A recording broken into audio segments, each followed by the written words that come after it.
So yun, isang mapagpalang umaga mga lods. So nagkasa na naman tayo ng gamit, no. So itong gamit na ito ay baon na walang mata. So hindi ko pa ito nagkakabit, no. Ayan. So ito yung baon na walang mata na kinasa natin.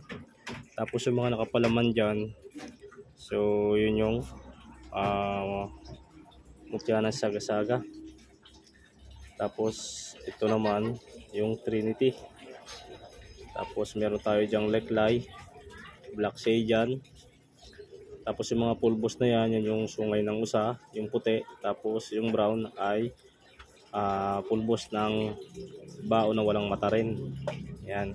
So nilagyan din natin ng 7 Virtudes at yung kalis na galing simbahan, yung piraso.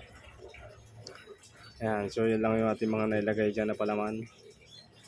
So hindi pa natin natatapos. So ito ang ating mga ginamit. Ayan, mga lods. Ayan, pakita ko na lang sa inyo ang kabuuan ng pagkagamit pagkatapos nito. Ayan, so dadagdagan pa natin yan ng mga salita. Ayan.